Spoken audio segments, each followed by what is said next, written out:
Well, here are a few words that I bet you never thought you would hear start off a sermon from this pulpit. I want you to imagine for me. The groan. I want you to imagine for me that you are an ancient Israelite wandering around in the desert. It's hot, it's sunny, there's no water anywhere to be found. You're in your sandals and your tunic, and the sand is in your feet. And I want you to imagine that you are walking to the center of the camp.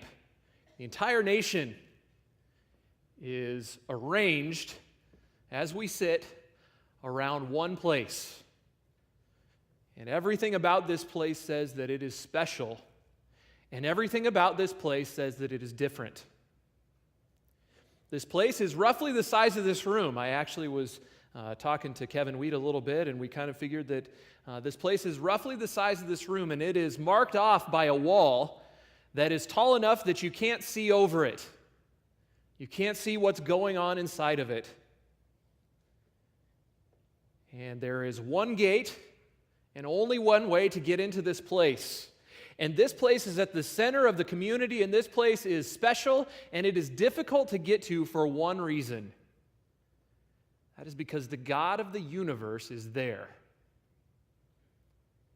Now, sure, we understand that God has power over all things, and that He is in all places, and that He is omnipresent. But in a very special way that is true of no place else in the world, God dwells there. In fact, as you come to the entrance to this gate, or the gate into the walls, it is very clear what the main event is within that courtyard, within that area. That is a tent that is roughly the size of this stage. If you go from the orchestra pit over to the other side of the piano there, and it's about that long and about as deep as this stage is. It's 45 feet long by 15 feet wide. There is a tent. It's a beautiful tent. It is made of several layers of different fabrics and different leathers and things like that. But in that building, in that tent, stands the presence of God. Only one way into the courtyard, only one way into the tent. And there is a message about how the courtyard is set up that tells you something very important about that tent. And that is this, that between you and that tent, as you walk into that courtyard, there is one very large piece of furniture. It's about the size of this front, this platform right here where it juts out. It's 7.5 feet by 7.5 feet, and it's 4.5 feet tall. Smoke rises out of it as an altar made of acacia wood that is overlaid in bronze. The message is very clear that there is no way to God except by going through that altar. There is no way to the presence of God except coming by sacrifice.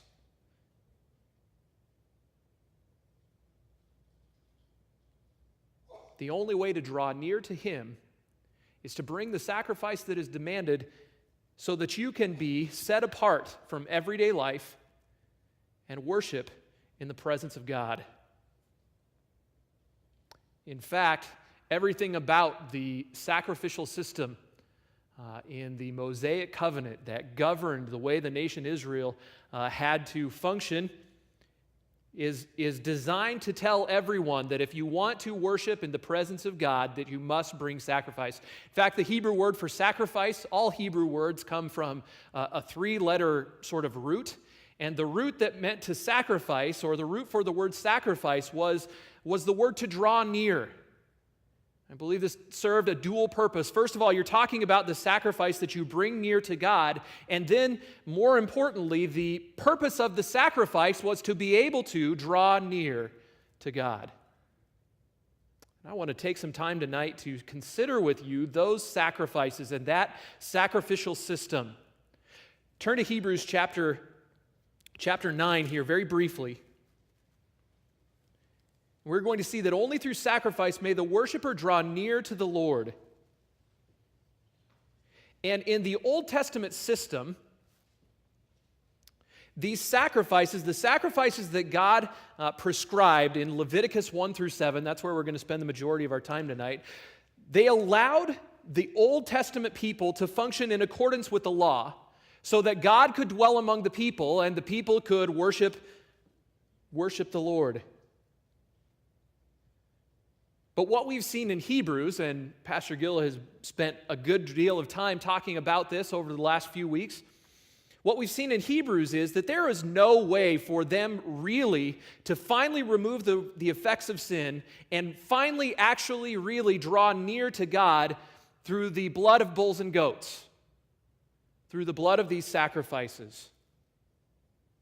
And what we're going to see tonight as we consider these sacrifices is that God designed the sacrifices to work in a way that would explain to us, that would enlighten us as to exactly what the ultimate sacrifice, that is Jesus Christ, would do when he died on the cross.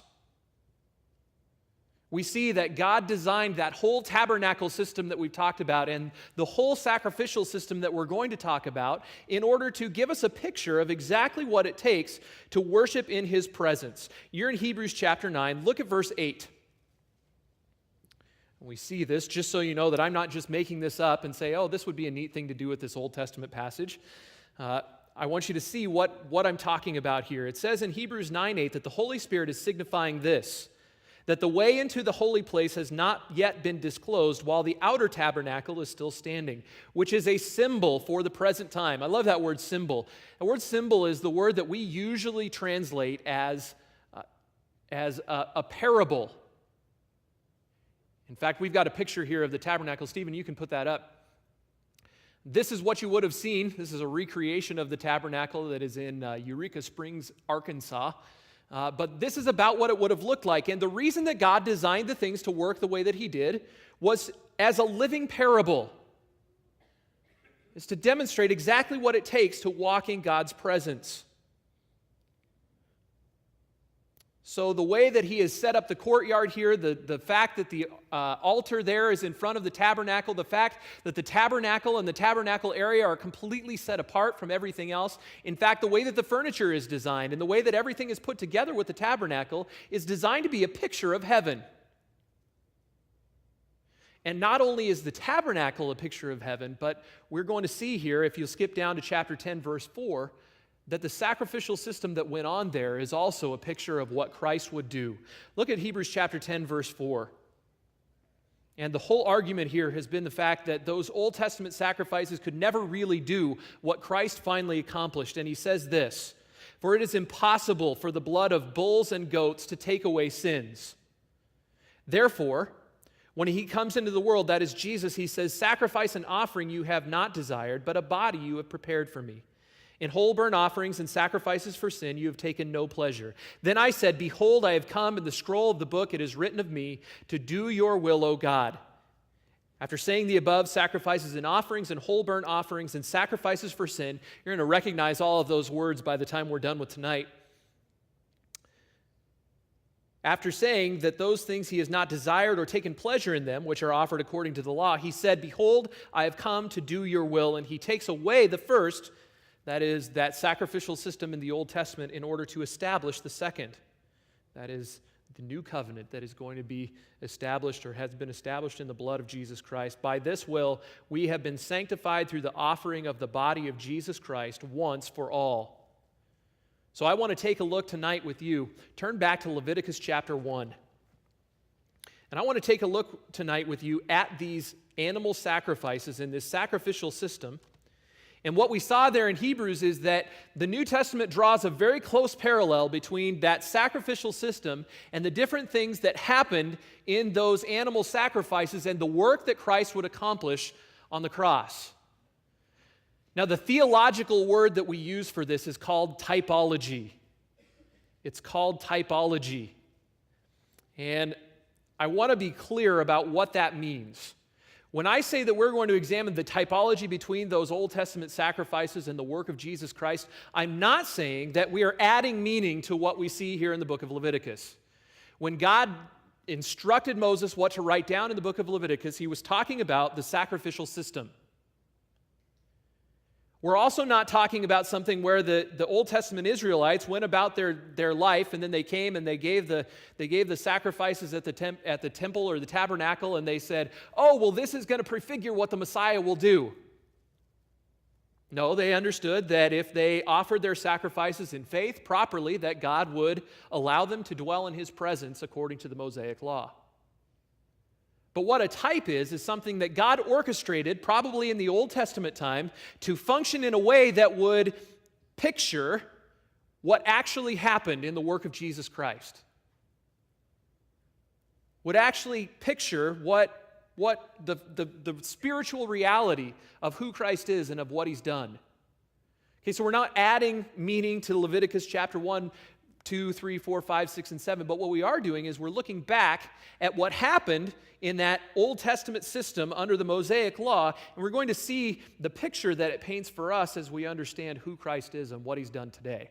Make sense? All right, I'm going to assume, since no one is screaming no, that is an affirmative answer. So we're not adding meaning, but we're seeing that God has done things on purpose so that they would reflect what Christ would do when he died on the cross. And we understand this relationship between these things because God told us. So what we're going to see tonight in Leviticus chapters 1 through 7 are 4 sacrificial pictures of Christ's work on the cross. We're going to see 4 sacrificial pictures of Christ's work on the cross. Now let me make a note about the whole of the text. We're obviously not going to read all 7 chapters or all 7 chapters. But the way this is set up is in chapter 1 through the beginning of chapter 6. The instruction goes through how the Israelites were to bring their sacrifices to the tabernacle, sort of from the worshiper's point of view.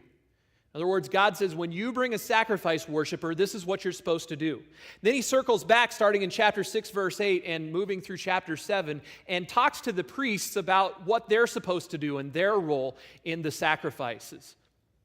And there are 4 sacrifices we're going to see, and the order that we'll take them in are the burnt offering.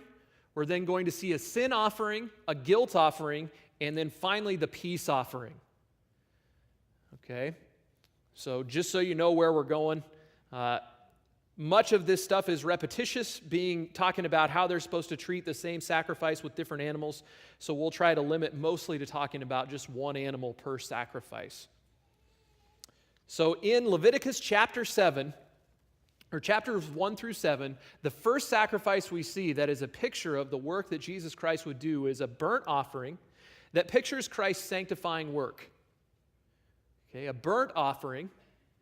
The burnt offering pictures Christ's sanctifying work. In chapters 1, the beginning of chapter 1, and then also sort of in the middle of chapter 6 is where we see the burnt offering. So let's take a look. And there's a pretty regular pattern of what's going on. We're going to take a look at what were the circumstances that you brought each offering. What animals could you bring? Then we'll talk a little bit about the process of bringing that sacrifice and what would happen. Leviticus then points out a number of the different results that were intended through the sacrifice, and then we'll talk about how that reflects what Christ would do. So look at Leviticus chapter 1. And we'll see when you brought the burnt offering. This first offering is the burnt offering.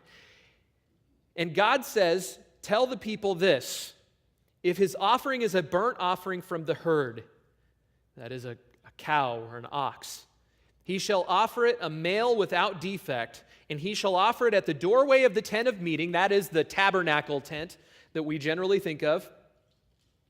He shall offer it at the doorway of the tent of meeting, that he may be accepted before the Lord. So the circumstances of this burnt offering are the most general. If you wanted to come and worship before the Lord, this was the offering that you brought. There's not necessarily a particular reference here to sin or anything like that, but when the worshiper wanted to approach the Lord and to secure his favor, he would bring the burnt offering. The acceptable animals here, there are several. You brought the animal that you brought was based on your financial ability. Not everyone in Israel could afford a bull, a cow, to bring every time that he wanted to come worship at the tabernacle. The most expensive was the bull. The richest in society, those with the most means, would bring that. The sheep or the goat was also acceptable. A male sheep or goat in chapter 1, verse 10 was appropriate for someone of more modest means, someone maybe of the middle class. If you were poor, provision was also made for you. The poorest in Israelite society were allowed to bring a turtle dove or a pigeon. But the point here is that regardless of your financial status, this offering would be costly. Animals, they still are, but in that day, animals were expensive. And they used animals for a lot of different things. They used animals for milk, for hair, and for shelter, and all sorts of things like that. And if you were going to come and slaughter an animal, that was a loss of a lot of income. This was a costly offering to bring. But if you wanted to come and worship before the Lord at the tabernacle, it was an offering that you were going to have to make. Now let's take a look at what the process of this offering would be. You would bring your animal, and let's pick up in verse 4.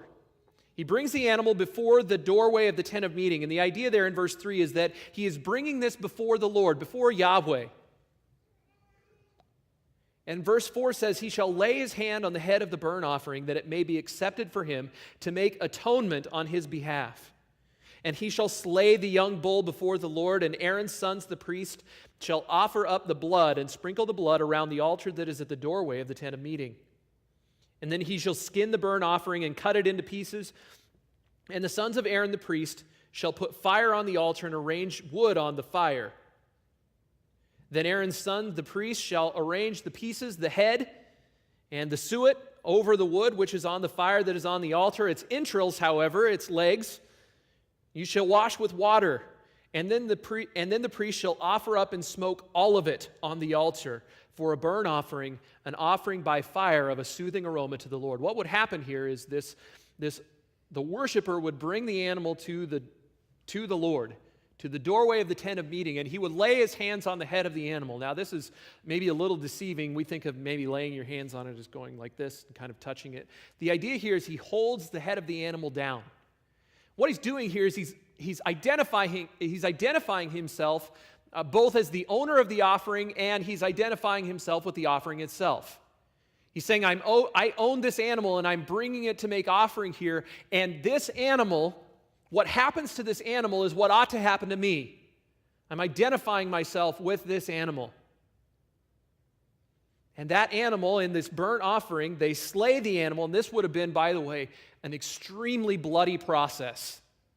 You take a cow and you slit its throat, and what you have to do in order to do this is drain all of the blood out of the cow, and then they have to take the blood, and here on this offering, they're going to pour it all around the altar before you can then cut the cow into all sorts of pieces. And then, this is the key in this offering, by the way. Look at verse 9. The priest shall offer up in smoke all of the offering on the altar. So every last piece of this animal goes onto the altar, and it is burned up. If you come over to chapter 6 and look at verse 9,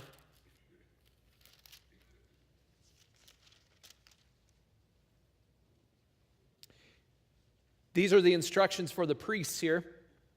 He says, command Aaron and his sons, saying, this is the law for the burnt offering. The burnt offering itself shall remain on the hearth on the altar all night until the morning, and the fire on the altar is to be kept burning on it. The priest is to put on his linen robe. He shall put on the undergarments next to his flesh. He shall take up the ashes to which the fire reduces the burnt offering on the altar and place them beside the altar. And he shall take off his garments, put on the other garments, carry the ashes outside the camp to the clean place. The fire on the altar shall be kept burning on it. It shall not go out. But the priest shall burn wood on it every morning, and he shall lay out the burnt offering on it and offer up and smoke the fat portions of the peace offerings on it. And the fire shall be kept burning continually on the altar. It is not to go out. Do you get the emphasis here? This offering, this burnt offering, is consumed to ashes, and the fire of the burnt offering is never, ever, ever, ever, ever to go out. The picture in this sacrifice is that of the offerer being totally consumed and totally consecrated and totally given up to the Lord. When the worshiper identifies himself with this animal and then slays it, he cuts its throat, he bleeds it out, and he throws the whole animal on the altar, he's saying, Lord, I would come to you and worship, and I would be totally consecrated to you. I would be totally and completely set apart to you. And I understand, I recognize, God, that this is what it takes to worship before you. Here are the results of this offering. Look in chapter 1, verse 9. He says, when this is offered up, it will be an offering by fire of a soothing aroma to the Lord. Now, there are a couple of things that are indicated by this statement, and we'll see this little phrase, a soothing aroma, a couple of times again. First of all, it's that this is a pleasing offering to the Lord. It is an offering that he accepts. And it is one that curries his favor. It brings his favor. When the burnt offering was brought with a penitent heart, the offering was accepted by the Lord, and it secured his favor. We see in chapter 1, verse 4, that this offering also made atonement. This man shall lay his hand on the head of the burnt offering, and it will be accepted for him to make atonement on his behalf. That word atonement means to make right in a relationship. It means to cover sin and cover wrongdoing so that we can be accepted in a right relationship with the Lord. And so as this worshiper said, I would be fully set apart to you, God. I would be fully consecrated to you. I would worship in your presence. And I recognize that in order to do that, I must be totally and completely consumed. That is a soothing aroma. It was a pleasing thing in the sight of the Lord, and it made atonement. It made a right relationship between God and the worshiper according to the law. And finally, in chapter 1, verse 3, this is the end game. He brings this offering that he may be accepted before the Lord. This offering, this burnt offering, allowed the worshiper to come before the Lord and worship at the tabernacle. It allowed him to rightly be set apart from the rigmarole of daily life. It allowed him to be set apart from sin so that he could rightly worship in the very presence of God. Now, in New Testament language, we call this being sanctified, being set apart. And here's the lesson that we need to learn from this burnt offering. Here's what the burnt offering tells us. First of all, it tells us that God is holy.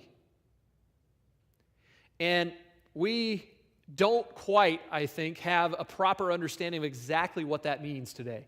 We think of, yes, holy, he's set apart from sin, and he doesn't sin, and he only does what is righteous and all of that. What the word holy means, especially its connotations in the Old Testament context, is he is different. Not only does God not sin, and not only does God always do what's right, and not only does God dwell in the light and not in the darkness and all of those things, God is totally and completely other. He is not like us. And we cannot worship without being set apart to him, without going where he is. And everything about the tabernacle was set up to indicate that. The courtyard was set off. The holy place was set off from the courtyard. The Holy of Holies was set off from the holy place, and only one person could go in there one time a year where God actually was. And all of this was sanctified ground. It was holy ground. There were certain things that were not appropriate to happen on the temple area, in the tabernacle area. And not even sinful things, just everyday life could not happen there. It was different. And in order to approach God, you must be set apart from everyday life. The law taught that sin and even contact with the mundane rigmarole of life makes us unworthy of God's presence. All of the law's clean and unclean regulations point us to that. Man's greatest need in light of this, in order to approach God, an individual must be totally and completely set apart to him. And as the worshiper identifies himself with the offering, and the offering vicariously served to set him apart as it was totally consumed on the altar. I said here just a minute ago that the New Testament language that we use for this idea of consecration really is the idea of sanctification. Turn to Ephesians chapter 5. Turn to Ephesians chapter 5. And we will move a little more quickly with these other sacrifices because we've seen a lot of the ideas that we need to know and understand here just with the burnt offering. But in Ephesians chapter 5, stop at verse 2 first. We see what Christ has accomplished. And this is the context here. I stop at verse 2 because it puts us in a bit of a sacrificial context. Paul says, walk in love, just as Christ also loved you and gave himself up for us, an offering and a sacrifice as a fragrant aroma. Christ offered himself as a fragrant aroma. Now skip down to verse 25. We're talking about the husband and wife relationship and the way that it reflects what Christ has done on the cross. But we have this idea of the fact, and we have revealed for us here, that part of what Christ did when he died on the cross is he set us apart to himself. He consecrated us. He sanctified us. Ephesians 5:25 says, husbands, love your wives just as Christ also loved the church and gave himself up for her. Remember in chapter 5, verse 2, what is this talking about? It's talking about him giving himself as an offering, a sacrifice. So that, why did he do that? So that, Greek guys, here's a hina clause. We just talked about those this afternoon. So that he might sanctify her, having cleansed her by the washing of water with the word, that he might present her to himself, the church, in all her glory, having no spot or wrinkle or any such thing, but that she would be holy and blameless. So the burnt offering pictures for us what Christ has done in giving himself as an offering, giving himself as a sacrifice, so that we, when we are identified with him through faith, are identified as being fully set apart, sanctified to Jesus Christ, washed, and worthy of coming into his presence. So we have the burnt offering that pictures the sanctifying work of Christ. Back in Leviticus.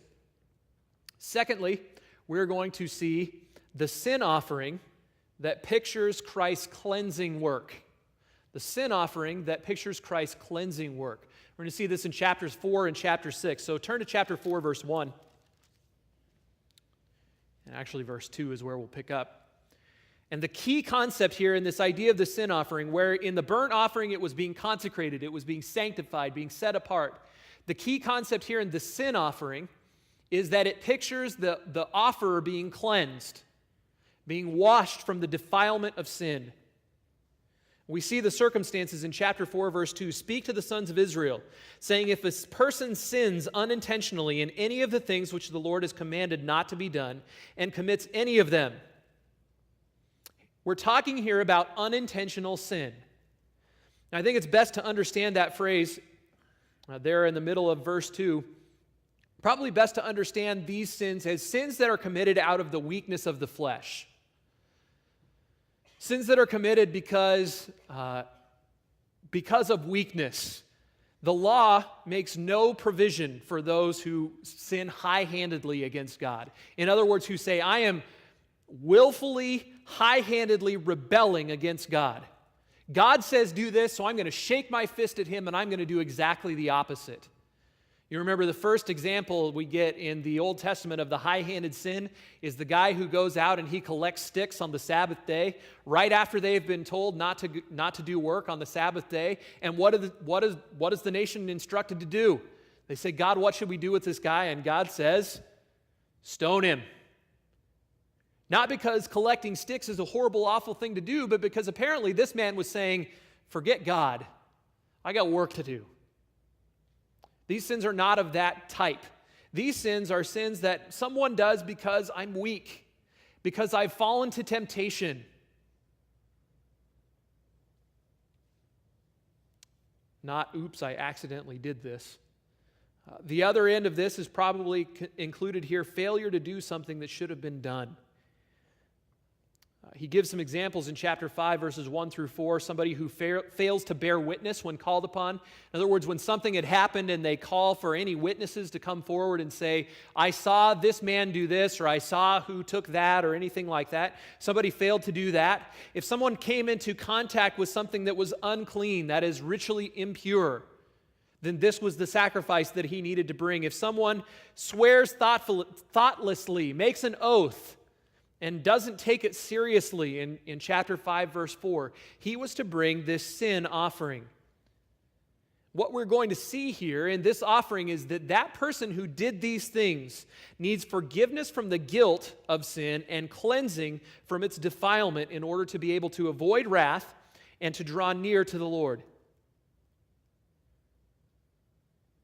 So if someone has sinned because of the weakness of his flesh, he has fallen to temptation, he has failed to do something that he ought to have done, he needs to bring this sin offering and be cleansed and gain forgiveness for that sin.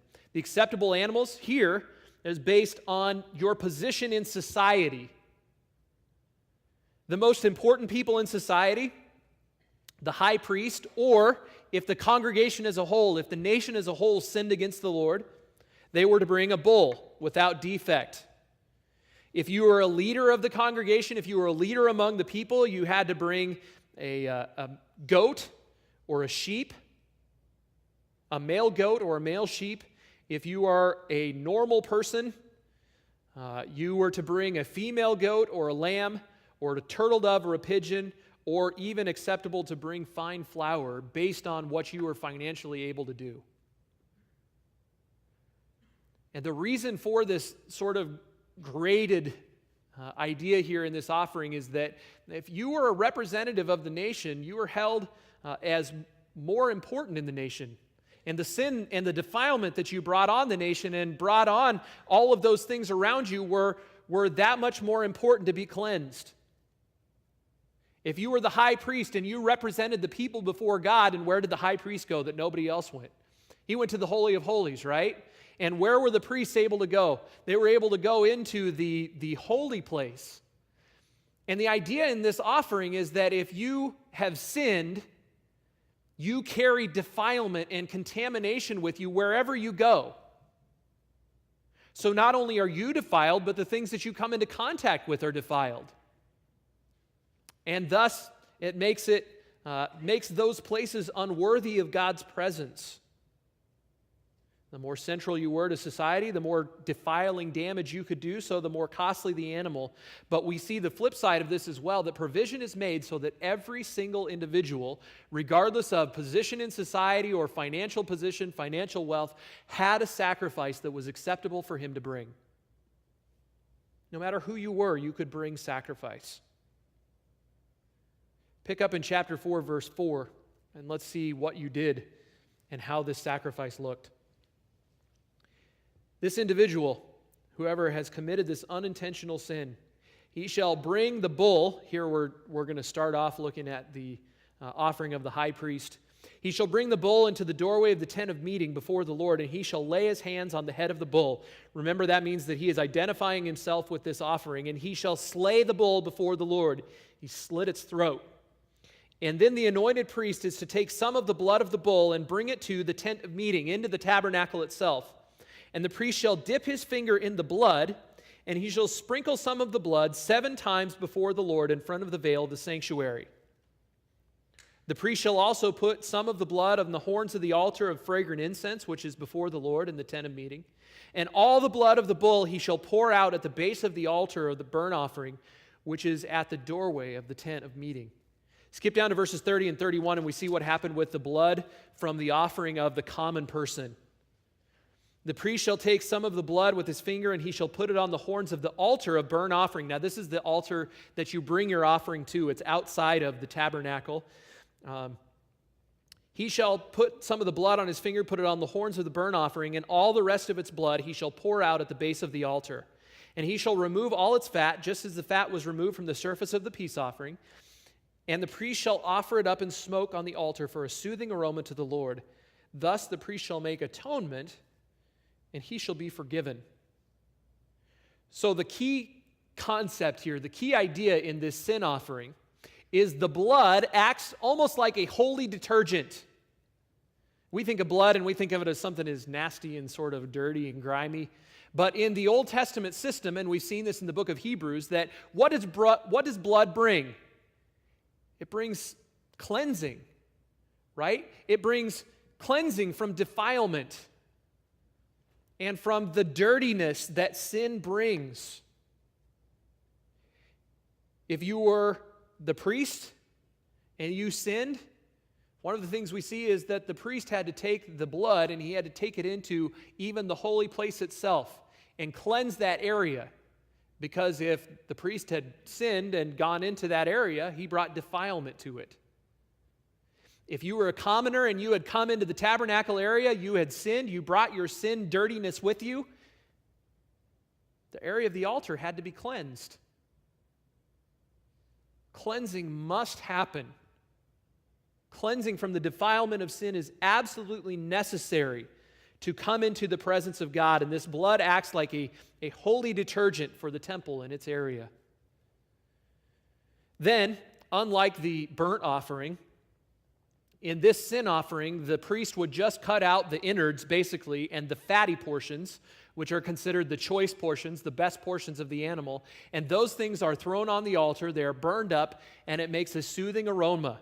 We see again here that when this offering in verse 31 is given with a penitent heart, it is something that is pleasing to the Lord and is accepted in His sight. And this makes atonement. There toward the end of verse 31, it restores the right relationship between worshiper and God.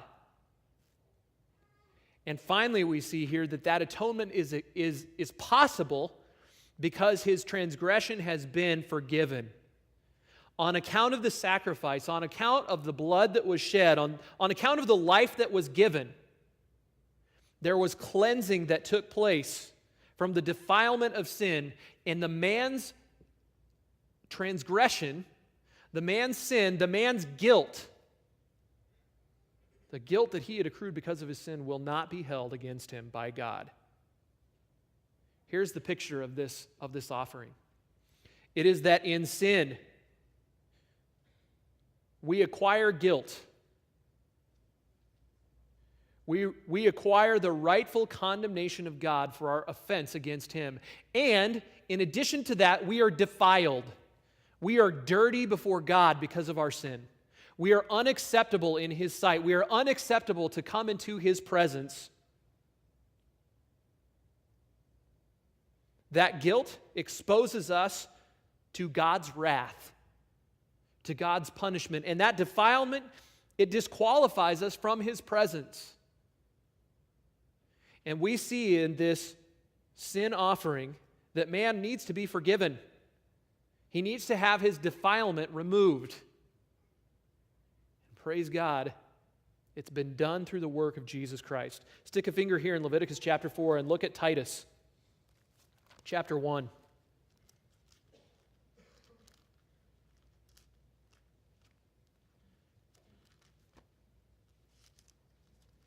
Titus chapter 1. I've tried to keep most of the New Testament references fairly close together. Titus chapter 1, verses 15 and 16 outline man's position of defilement. He says, "To the pure all things are pure, but to those who are defiled and unbelieving, nothing is pure. But both their mind and their conscience are defiled. They are dirty. They profess to know God. They may profess to know God, but by their deeds they deny Him, being detestable and disobedient and worthless for any good deed." This is us. This is all of us because of our sin. We're defiled, we are detestable, we are disobedient, we are worthless. But we see down in chapter 2, verse 11, that the grace of God has appeared, bringing salvation to all men, instructing us to deny ungodliness and worldly desires, to live sensibly, righteously, and godly in the present age, looking for the blessed hope and the appearing of the glory of our great God and Savior, Jesus Christ, who gave Himself for us. What is the idea there again of giving Himself for us? It is that He has given Himself as an offering, a sacrifice, to redeem us from every lawless deed and to what? Purify for Himself a people for His own possession, zealous for good deeds. Jesus Christ, in His offering on the cross, He accomplished what this sin offering never really could. He has made those who come to Him in faith pure. He has cleansed us. He has washed us from the defilement of sin. He has taken our guilt upon Himself. He has secured forgiveness for us so that we are not only no longer liable to God's judgment, but we are worthy to come into God's presence because of the work of Jesus Christ. That is what the sin offering pictures about Christ's cleansing work. Let's move quickly along now. The third offering we're going to see tonight is the guilt offering that pictured Christ's recompensing work. The guilt offering that pictures Christ's recompensing work. I had to work really hard to come up with recompensing. That word really just means that it paid back what we owed. It paid back what was rightly due. Here are the circumstances. Look at Leviticus chapter 5, verse 15, first of all. If a person acts unfaithfully and sins unintentionally against the Lord's holy things, then he shall bring his guilt offering to the Lord, a ram without defect from the flock. Down in chapter 6, verses 1 through 3, he gives a couple of other instances where someone would bring a guilt offering. And this is where he fails to properly render what is due to the Lord, or if he benefits financially by fraud or by taking advantage of someone. So in other words, if somebody didn't bring the offering that he should have brought, if someone didn't tithe as he should have tithed, if someone defrauded the Lord by not giving to the support of the tabernacle as he should have, or if someone defrauded someone else and gained financially for it, he cheated somebody out of some money or out of some possessions, or he said, yeah, I'll keep this for you and trust so that when you come back, you can have it back and it's yours, and then that guy comes back and he says, no, this is really mine. So this guy gains financially from this sin in some way, shape, or form. He would bring this guilt offering. And the key concept that we're going to see in this guilt offering is that repayment is made. That debt is accrued through sin, and that in this offering, that debt is paid. There is only one acceptable animal to be brought for this guilt offering, and we see that in chapter 5, verse 15. He is to bring a ram without blemish, without defect from the flock, according to your valuation in silver by shekels.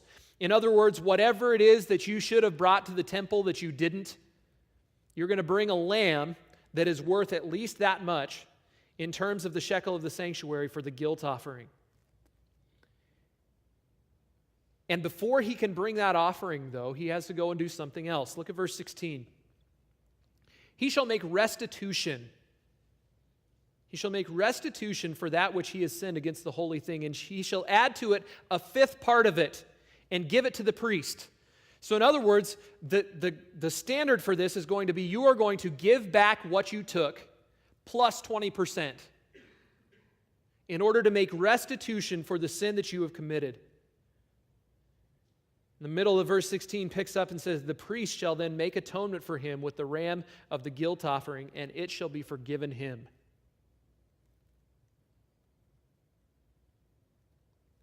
It shall be forgiven him. Come down to chapter 6 and verse 4. It shall be then, and this is basically the same thing over. It shall be then that if he sins and becomes guilty, that he shall restore what he took by robbery, or what he got by extortion, or the deposit which was entrusted to him, or the lost thing which he found, or anything about which he swore falsely. He shall make restitution for it in full, and add to it 1/5 more, and he shall give it to the one to whom it belongs on the day he presents his guilt offering. Then he shall bring to the priest his guilt offering to the Lord, a ram without defect from the flock, according to your valuation, for a guilt offering, and the priest shall make atonement for him before the Lord. He shall be forgiven for any one of the things which he may have done to incur guilt. So he is to bring it to the priest. The priest slays the offering. And the priest here is the one who makes the sacrifice. He burns the fatty portions on the altar. And one of the things that we see, God provides for the priests through this offering. Any of the priests who were ministering at the tabernacle were then able to or allowed to eat this ram, eat meat from this ram. So as this one makes restitution for the wrong that he's done, this worshiper makes restitution, the priests are provided for in this as well. But what happens in this offering? First, we see in verse 5, he makes restitution. He pays back the debt that he owed because of his sin. And in light of that then, in light of the sacrifice that's been made, in verse 7, he can secure atonement. Reconciliation is accomplished between God and the worshiper, and he is forgiven his guilt. The fact that he had acted in breach with the law will not be held against him because of this sacrifice. This pictures for us even today So we understand the bigger reality in this, that as God's creation, we owe God our complete allegiance. And to sin is to deny that rightful relationship, and it fractures that relationship. Failure to obey God, failure to demonstrate our allegiance to God, it incurs a debt that we cannot possibly pay. What does Romans 6:23 says? The wages of sin, what we earn by sin is death, is separation from God and His punishment. This is the debt that we owe because of our sin. We need restitution to be made for that debt. We need our guilt to be forgiven, and we need our relationship to be restored. Turn to Colossians chapter 2, and we see that Christ has accomplished this in His work on the cross. Colossians chapter 2, verses 13 and 14. I love this picture. Demonstrate that when Christ died on the cross, He took our debt, and He took the certificate of debt that stood against us, and He nailed it to the cross.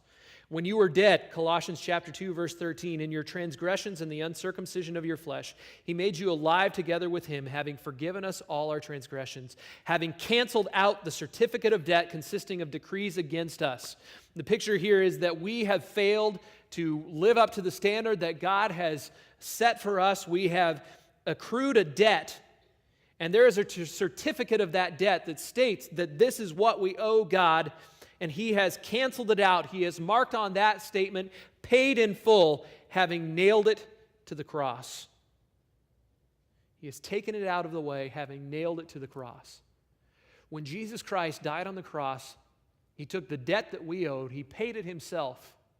The debt that we owed of death, the debt we owed of God's wrath, the debt that we owe to being separated from God, not in a right relationship with Him, Jesus Christ died and He paid that debt. He drank the dregs of God's wrath to its fullest in our place so that He could take the certificate of debt against us and say, I paid it. I've taken it out of the way. These individuals who are identified with me in my death can be atoned for. Have been atoned for, the relationship can be made right.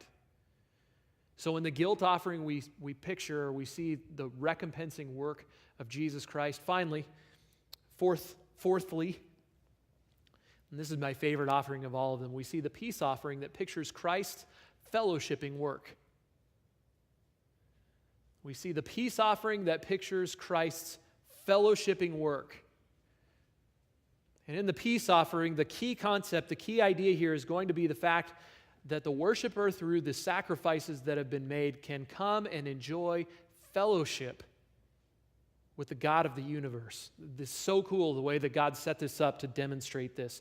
Come back to Leviticus and look at chapter 7. Verses 15 and 16 give us the circumstances of this offering.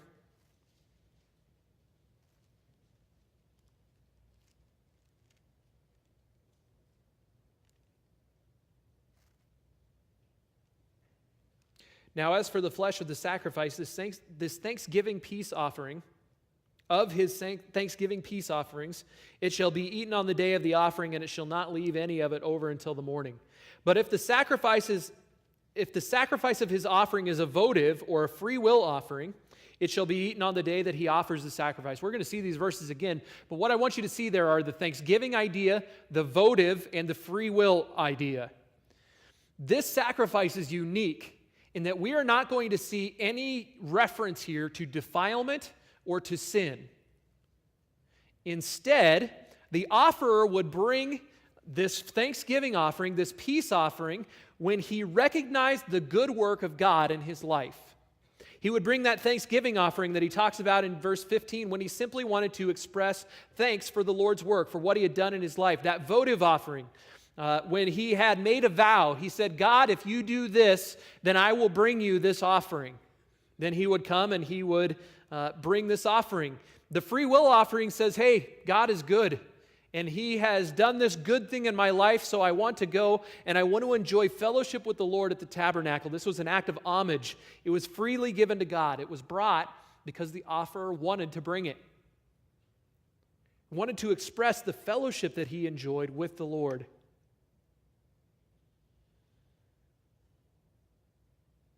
The acceptable animals here, he could bring a male or female, cow, sheep, or goat. Here's the widest range of possible offerings, probably because this is an offering that's brought the most at the worshiper's discretion. He says, this is what I want to bring. You probably have the smaller animals, though, excluded here.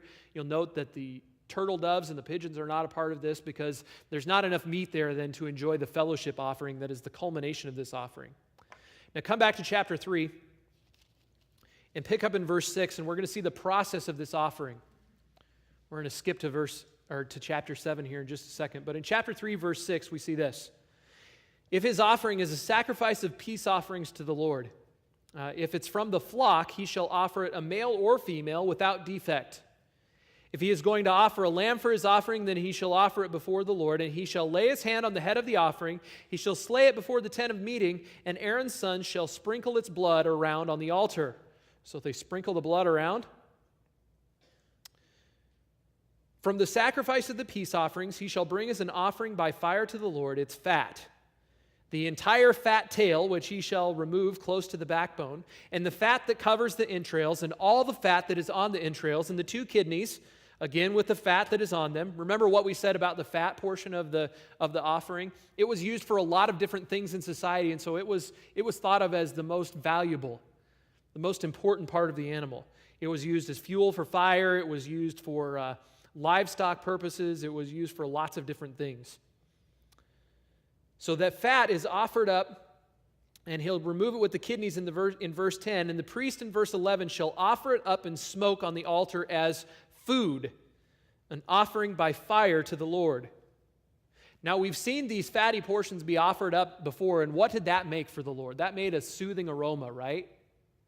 There's an interesting statement here. It's different from any of the other offerings, and it's a different picture from any of the other offerings. Why is he offering the fat portions here? He's offering it as food. Now, you may say, that's strange. Some of the pagan worshipers, some of the pagan gods, when they brought their offerings, they often thought of the offering being an offering of food to their false gods, to their idols. But here, just one of these offerings is brought as food. And this makes much more sense when we skip over to chapter 7. Look at verse 15.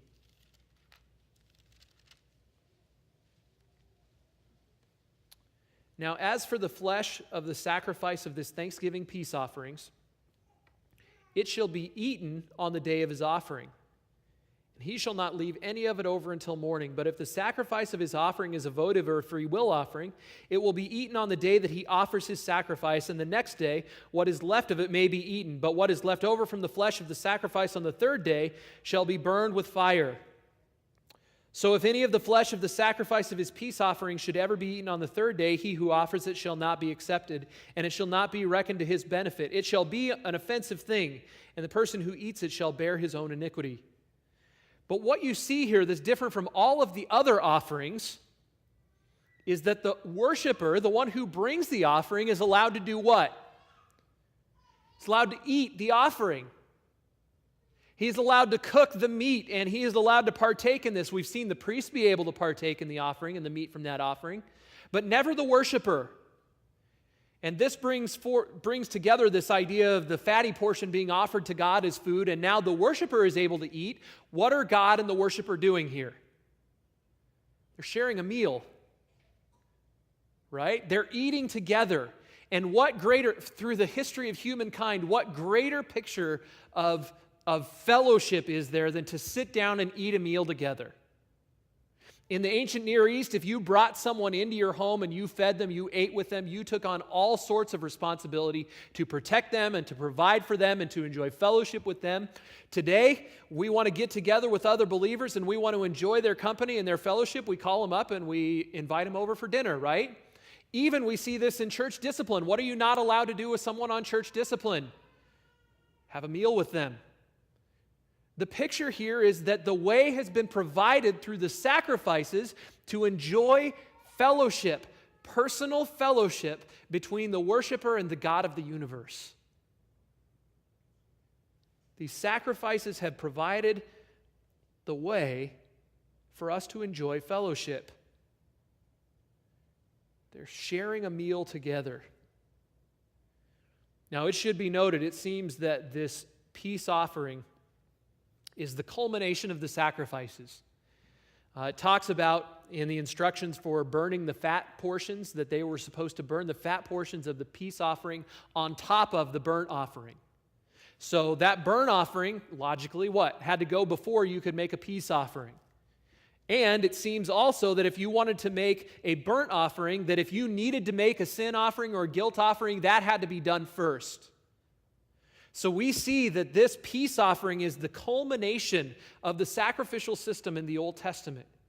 And we see that through these offerings, through these sacrifices, the worshiper could, as the name of offering and sacrifice suggests, could draw near to the Lord and enjoy fellowship with Him through these sacrifices. The worshipers were able to express their fellowship with the Lord by sharing a fellowship meal with Him. It should be noted that even as they enjoy this fellowship meal with Him, that there is a strong note of consecration here. There are very strict rules for when and where you could eat the fellowship meal. So there is never, despite the fact that there is an intimate fellowship enjoyed here, that there is a sweet, sweet time of togetherness with the Lord, it should never be missed that any of that time spent in fellowship with the Lord does not breed a commonness about that. That we still, when we go into the presence of God, when the ancient Israelite went into the presence of God and enjoyed this fellowship meal at the tabernacle, that he had to be ritually pure. This was not something that made God common. It was a calling that allowed us to come into the presence of the holy. It was a calling that allowed them to come into the presence of the holy God who was different, who was other. But through the sacrifices, he had made provision for them to come into his presence. Here's what we learn. Again, here is how this antitype works out. We see that this sacrifice is unusual because there's no mention of cleansing, atonement, or recompense throughout. This sacrifice, in my mind, represents the pinnacle of life. That is enjoying fellowship with your Creator. What did Jesus Christ say is the ultimate in life? What did he say is the very definition of life? In John 17:3, he says, "This is eternal life, that they may know you, the only true God, and Jesus Christ, whom you have sent." And this sacrifice, this peace offering, demonstrated in very tangible terms the enjoyment of that fellowship. Man's ultimate need, what man needs more than anything else in the entire world, is to enjoy true life in fellowship with his Creator. That's what we were made for. And where this sacrifice, this peace offering, could not do that ultimately, and we even see that in the limited time that fellowship offering was good. And in the limited space where you could enjoy this fellowship offering and the fellowship that it afforded with the Creator, this sacrifice could never really fully pave the way for us to go into the presence of God. There is a sacrifice that will allow us to enjoy fellowship with God, and that fellowship that we were made for by permanently paving the way into the presence of our God, and that is the offering of Jesus Christ. Turn to Ephesians chapter 2, verses 11 and 12. Verses 11 through 18.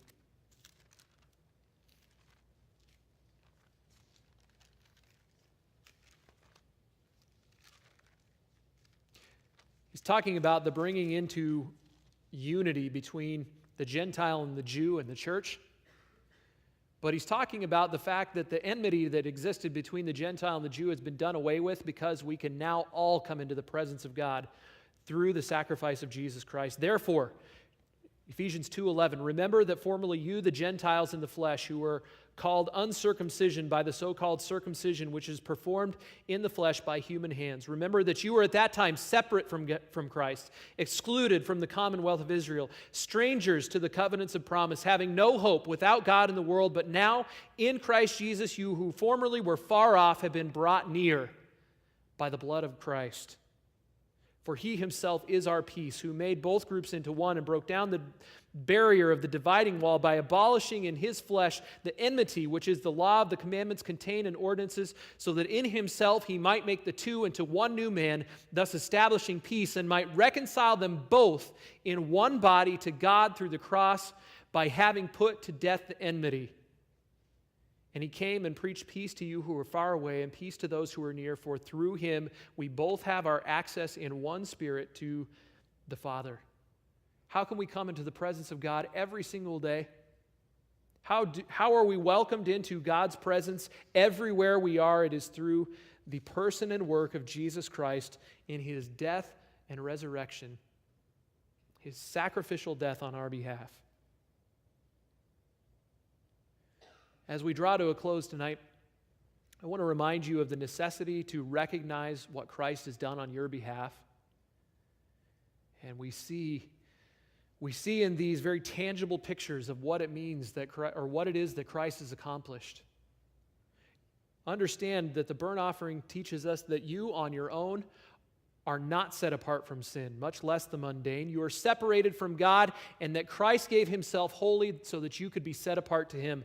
Understand that in the sin offering, we see that you on your own, you are defiled and guilty because of your sin. You are dirty and qualified for God's wrath, not for his presence.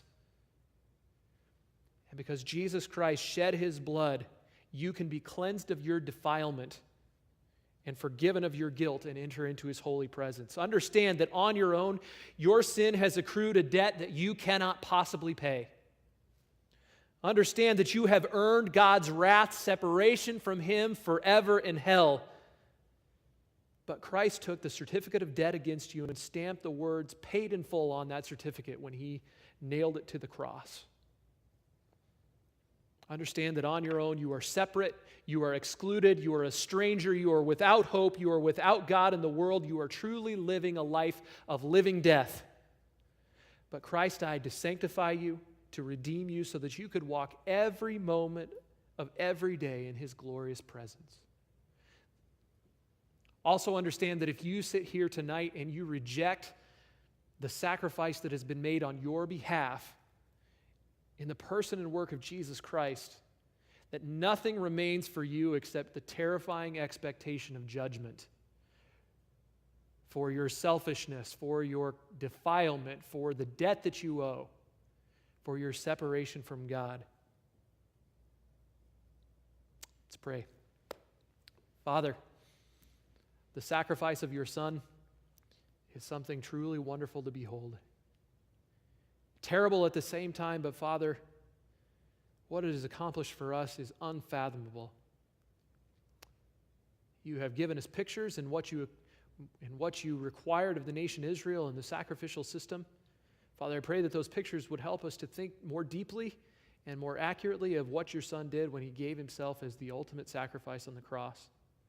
Pray, Father, that we would be faithful as believers to live in light of the fact that we have been ushered into your glorious presence always, everywhere we go, not just in the tabernacle confines, not just at a certain time of year, not just for a few days' time, but every moment of every day. That we live in your presence because of what your Son has done. Lord, you tell us many times in your word that is to motivate us to be holy and to live a life that is pleasing to you. I pray that would be true of us. Father, for those who are here who have rejected you, who have rejected the Son that you have sent, who have rejected the sacrifice that he has made and regarded as nothing more than common, unclean. Lord, I pray your mercy on them, that you would bring them to a place where they recognize their need for your Son and the sacrifice and provision that he has made. We pray these things in your Son's precious name. Amen.